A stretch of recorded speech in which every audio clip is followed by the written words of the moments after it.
The title of the movie is My Village People. I play Prince Charming. Teresa plays the witch. It's basically my village people. You know the phrase "my village people," you know, or your village people. People use them a lot. And it's an urban legend now. So what we did was bring it to the big screen and merge different elements together. That's what's up. So your village people were chasing you.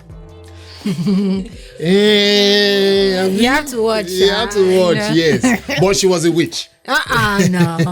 She was a you have witch. to watch. But she doesn't look like a witch. Thank you. Well, she plays a witch. She plays a witch. Yeah, the character is a witch, not Teresa. Not obviously. Teresa. Well, some similarities. Go away. Why would I get someone else to write when I'm a writer? I wrote my first film. I've written all the sitcoms I've been in. All my skits, I write them, right? So He's a good writer. Thank you. Tell him. So I wrote this based on, like I said, what people, a trending topic. Topics come and go, but one that has never really left is your village people or my village people, depending on how you're talking or who's talking. So I decided to say, you know what, let's bring this to the big screen. Yep. And I spoke with a few friends and they were like, yeah, you need to talk about this, you need to talk about that and all. So I wrote it. I think I wrote that script in 20. No, I wrote it in 2020. Oh yeah, wait now. 2021. Corona, yeah. Yes.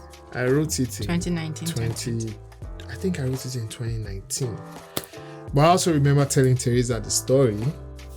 And she was like, that's a good one. That's way back 2019. I had not written it then. Yeah, you hadn't. And she was like, that's a good story. So you can imagine my shock when we show up for the casting and Teresa is there. I know. And the director is like, I'm going for Teresa. I'm like, did she use juju or jazz? Like, I know that story. No. Yeah, so yeah, that's what's up.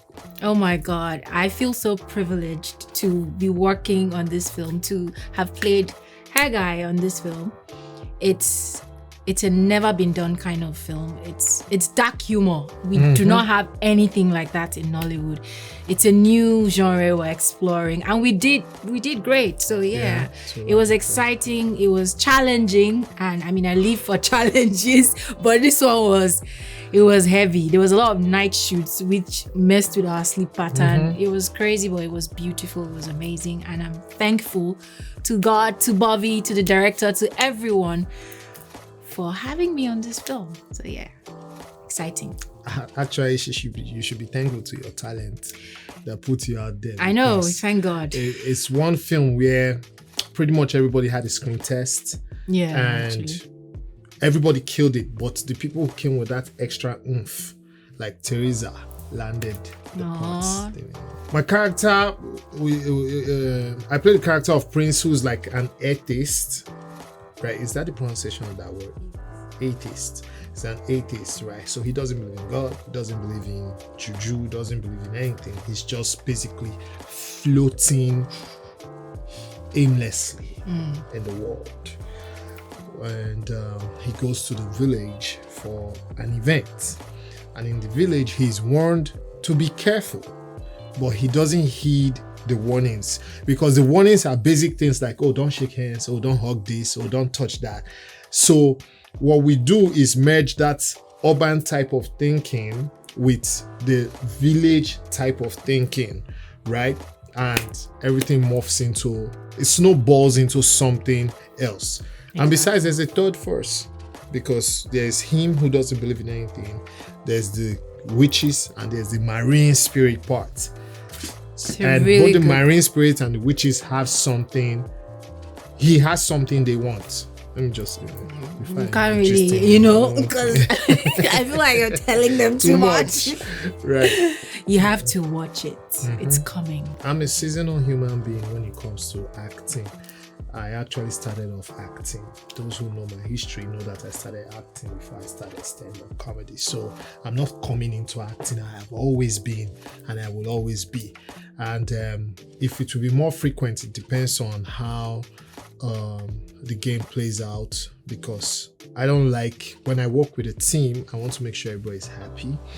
And movie making is really, really expensive, tasking and demanding. So I'm not about to water down what I think the art should be by just following the same process. I want to make money, but I want to make sure everybody is making money at the same time and everybody is happy. I don't want to do it at the expense of anybody's joy. So, like I said, if all the indices are right, I'll make a movie every year. And if they're not, I'll wait till they're right. I can make a picture every year. In church. Actually, yeah, I started acting in church. And then I thought to myself, I can make money from this, it can become a career. Because someone preached in church, Pastor Victor Ademi. And after he preached, I was like, okay, I can actually make money from this. And I moved to Lagos. I quit my job. I moved to Lagos. I joined an acting school. And the rest, they say, is history. Number one problem. Teresa Eden. Please, please. Before we came in the studio, Teresa Eden was like, Bovi, you're a perfectionist. We were talking about it. I said no. And in my mind, I'm like, look who's talking. Teresa Eden is a perfectionist. No. Which means she will not work until her working conditions are perfect. Is it like, now, that was a plus for the movie. Are we talking about the same film? Yes, now it was a plus. Look, Teresa Eden will call you and say, "There's a dot on my button."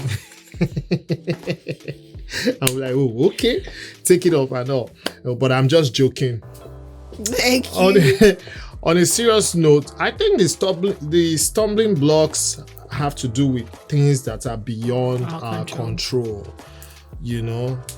We have to power our own set ourselves because we don't have constant supply.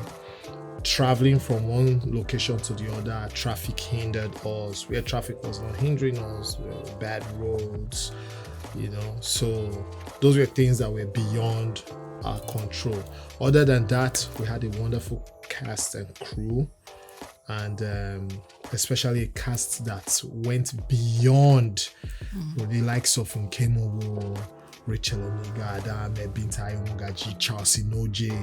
This block of actors, we stressed them on set. Remember when we traveled over and Uncle Amechi Monagon.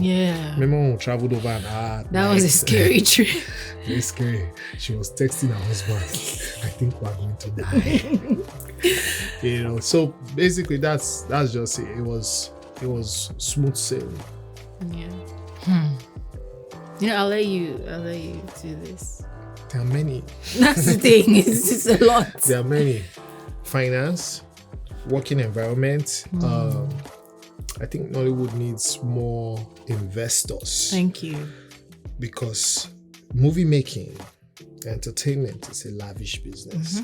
You don't manage the funds, and you need to spend money to get money out of it. Exactly. So I think the earlier those who invest in it know that you can't manage, right? The better. And when I say manage, I'm not saying they're not properly funding, but there are certain things, outside Nigeria, an actor can say, when I say outside Nigeria, I'm talking Hollywood, for example, an actor can say, I'm an actor, what I do is just act. And they'll be rich. We need to get to that stage now. Then the business needs to expand. Our screens are still countable in hundreds. By the time we start having 20,000 screens belonging to only one cinema house, right? Trust me. More money and more jobs. More jobs for people. It was a dream. Working with those actors, because some of them, I watched them growing up. So just to be on set with them was amazing. It was my first time working with Nkemo, and he's an amazing man. Goodness, he played my dad and he was great. He's so patient, right? Very patient, very because we shot into the night a lot, and this he's elderly, but I never heard him complain. And I mean, he wasn't feeling too well at some point. It's amazing. And we had scenes where there was water pouring on us and water poured on him as well. And this was like maybe 12 a.m. It was quite cold. And he was braving it. Like, it gave me courage. Made me feel like, oh, if he can do it, then why am I moaning? So yeah, it was fantastic. And Rachel Oniga, Adame, God, they were like block. I know, they were like big aunties. They looked out for me. Amazing. I had a great time. And then my screen partner, Sophia Alakija, fantastic energy. We had great chemistry. The three of us, it was really good. So yeah, for a while though, because we fought on set. We had a great fight. Nothing. He caused the fight. Me. Because like I said, he's a perfectionist. See, a perfectionist is calling me a perfectionist. You need to understand that. So what I discovered on set was that when you work too many hours, too many days, you can just crack. True. She cracked. What do you mean I cracked? You cracked. I wish Sophia was here. I cracked back. I feel like I can't. So we're now cracking. We cracked now. You hit me, so I cracked. Don't mind anymore. Yeah, we had, but Bob is my G for life. Even though he has coins. You have coins going. Teresa had you have coins going. Well, yeah, it was a good one, to be honest. Like, the energy on set was amazing. And I'm grateful for that because we shot a lot of long hours, so it was good to have positive vibe on set. Yeah. Like the way she's very sweet offline. Oh God, why am I subject here?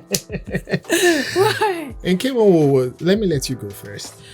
To be honest, I found him to be serious, which was shocking because I don't know. I guess I was expecting, but he's very serious. But when he's chilled, he's chilled. Right. He's very. That's the word. He's very professional. That's it. I can't add to that. I think he's multifaceted in the sense that if he comes with the personality of okay, we need to work professionally, he won't put any foot wrong. He doesn't play what am I looking for now? He treats everybody as equals. Exactly. You are his colleague, his colleague, right? And when it's time to relax or he's chilled, then there are times he also just sits down to watch.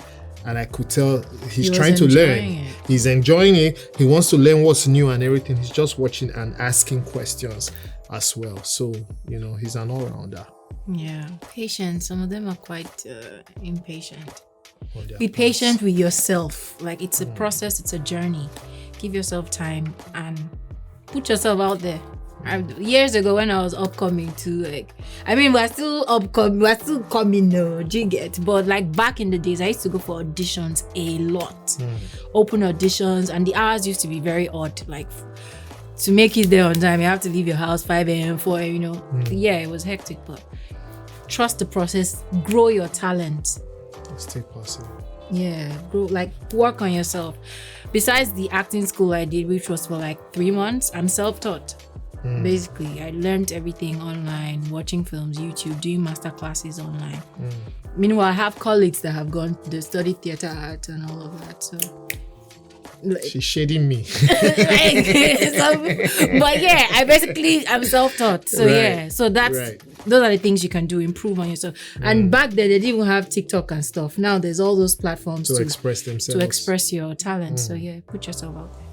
In addition to that, I think part of the challenge is there's now a larger pool of actors who are good. So the biggest one big challenge they have, I don't know if it's the biggest challenge, is having an opportunity. Thank you. Everybody wants to be on the big screen, but the spots are few.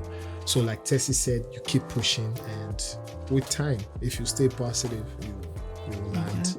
Like this role, I know a lot of people read for it.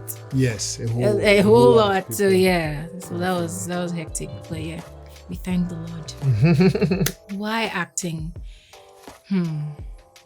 Like I said, I started acting from way back.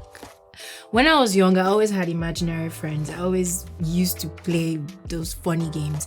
Acting is one way I can express myself and live out different characters. It gives me room to things I cannot really do as Teresa. I can become a character and try them out. Like, hi guy, was a witch. I mean, I'm not a witch, of course, but the character allowed me to explore all of that. So acting is like, I don't know, it just gives me wings to fly, to try out different things. I love acting. It's my first love. Most challenging. I mean, every no, that's not. Every role is challenging. This Haggai was challenging because when you watch the film, you'll understand she's very weird. Like, she's a witch. You're probably expecting she's always all the witchy whatever. Her character was not on a straight line. Yeah, she's like all over the place. Be multiple personalities. Thank you. So it was very challenging, and sometimes in one take, I had to switch between this and that. So that was hectic. So yeah, it was. But I mean, I had Bovi on set to help me become the character. Good times. Yeah, Bovi was very helpful. You know, it's his vision. He wrote the script, so he can literally see 360 the entire film, and he shared it with us so many times that I felt like it was in our blood, you know. So of course, Bovi was tremendous help on set. The director too had his vision too for the character and the film, and that was amazing as well. And my co-actors, everybody, you know, acting, filmmaking is collaboration. Everyone, the makeup artists, they do this makeup, the costume puts you in a certain mood, everything just worked together to help us become this character. So yeah, it was awesome. I probably lost count. No work of art is 100% ready ever. True. So at some point you just have to go with it. To be honest, not so many. That's actually true. You're right, too many. Not so many. Many enough. Okay. So I'm working on a drama film. I don't know yet where I've not settled on how far I want it to go, but it will be done well enough for cinema, for TV, for any other platform. But yeah, drama. I've dabbled. I've done a short film, but I feel like it's time. And to be honest, Bovi, you know, encouraged seeing him do it, because I know how long we talked about My Village People, and to finally be on set and we shoot it and all of that. And your film too. I can just right. Stop. But yeah, so I'm excited. My Village People are coming on. Let's just stay there, don't worry. I'm excited to be stepping into that area. But I mean, acting will always be my first love. But yeah. Mm-hmm. I think I want to spend more time in front of the camera as an actor. I also want to write more. I want to be like Quentin Tarantino. At some point, he took time off the camera, off acting. But I don't want to take that break. I want to continue acting. I don't think I have the temperament for directing, but I know a director's job. You can say that again. Not having the temperament. Nollywood is like, I don't know how to put it. It's like a child. You love your child, but there are some days your child will get on your nerves and you want to throw that child away. Mm-hmm. It's like family. You can't throw family away. You love that. That's how Nollywood is, like a love-hate relationship. Some days I'm so in love. Some days I'm like, I can't do this. But overall, I love Nollywood and I'm proud of Nollywood.